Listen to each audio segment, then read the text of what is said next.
السلام علیکم ناظرین، میں ہوں شہزاد دورانی اور آپ دیکھ رہے ہیں ڈیلی میدان۔ بھارت کی روایتی ہٹ دھرمی کے باعث لائن آف کنٹرول پر حالات کشیدہ ہونے کا امکان بڑھ گیا ہے۔ بھارت نے مقبوضہ کشمیر کے علاقہ پہلگام میں سیاحوں پر دہشت گردانہ حملے کا الزام پاکستان پر اس وقت عائد کیا ہے جب امریکی نائب صدر ہندوستان کے دورے پر ہیں۔ ہندوستان کے اس غیر ذمہ دارانہ اقدام سے خطے میں کیا صورتحال پیدا ہو سکتی ہے، اس بارے میں ملکی اور غیر ملکی امور کے ماہر سینئر صحافی شمیم شاہد صاحب سے بات کرتے ہیں کہ ان کا اس بارے میں کیا کہنا ہے۔ سر، ہندوستان نے پاکستان پر جو الزام عائد کیا ہے، اس کا پس منظر ذرا بتائیں سر۔ یہ میرے خیال میں پہلی بار نہیں ہے، ماضی میں بھی اسی قسم کے جب بھی ہندوستان میں جو بھی دہشت گردی کا واقعہ ہو جاتا ہے تو اس کا الزام پاکستان پر عائد کیا جاتا ہے، اور یہ اسی وجہ سے ہے کہ دونوں ممالک کی جو درمیان روایتی دشمنی ہے، ایک دوسرے کے ساتھ روز اول سے یہ محاذ آرائی پر ہے اس خطے میں اپنے اثر رسوخ بڑھانے کے لیے۔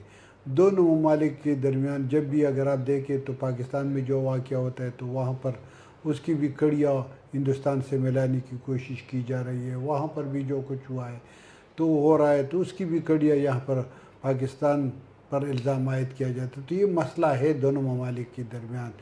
کل جو واقعہ ہوا ہے پہلگام میں، تو حقیقت یہ کہ ایک بہت بڑا دہشت گردی کا بہت بڑا واقعہ ہے۔ مقبوضہ کشمیر کے وزیر اعلیٰ عمر عبداللہ نے اسے آزاد کشمیر مقبوضہ کشمیر کی تاریخ کا بڑا واقعہ قرار دیا ہے، اور اس کا یہ کہنا ہے کہ اس میں جو ملوث افراد ہیں وہ انسان نہیں جانور تھے۔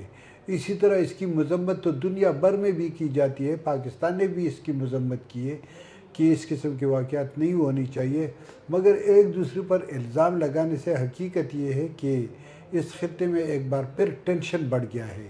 ہندوستان نے دھمکی دی ہے کہ لائن آف کنٹرول پر جو سیز فائر تھا پچھلے کئی برسوں سے، اس کو توڑنے کا دھمکی دی ہے۔ اسی طرح پاکستان نے بھی کچھ دھمکیاں دی ہے۔ ایک دوسرے پر پاکستان نے یہاں پر جو ہمارے سیکورٹی فورسز ہے، افواج ہے، ان کو الرٹ رہنے کا مشورہ دیا ہے، ہدایت کی ہے۔ تو ظاہر ہے مطلب مسئلہ تو ہے، ایک حالات خراب ہونے کی کوشش کی جا رہی ہے۔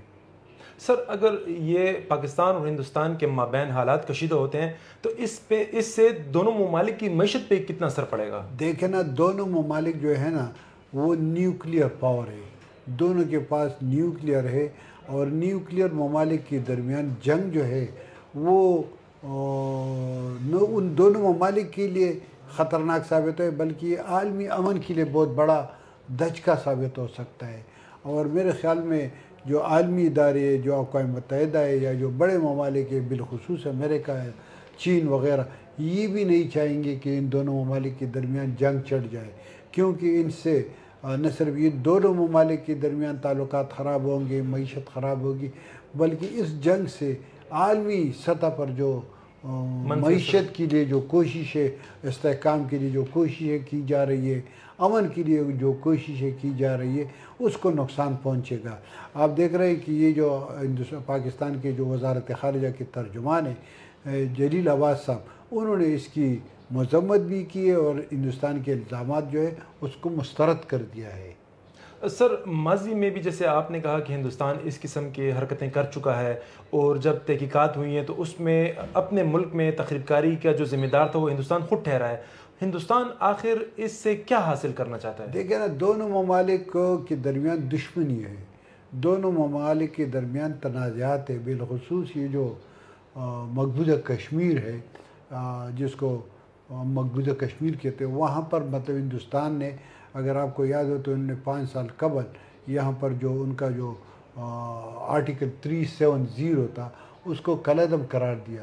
370 میں مقبوضہ کشمیر سمیت کئی اور علاقے تھے جن کی آزاد حیثیت تھی، جن کی مطلب جو متنازع تھے، مگر ہندوستان نے اس کی جو حیثیت تھی وہ ختم کر دی اور اس کو زبردستی اپنے ساتھ شامل کر دیا ہے۔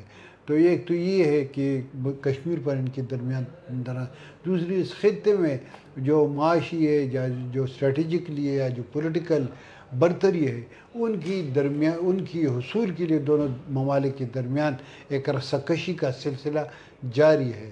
میں بذات خود یہ سمجھتا ہوں کہ دونوں ممالک کے درمیان جو تنازعات ہیں وہ میرے خیال میں اگر اس میں جنگ ہو جائے تو دونوں ممالک جنگ کا متحمل نہیں ہو سکتے.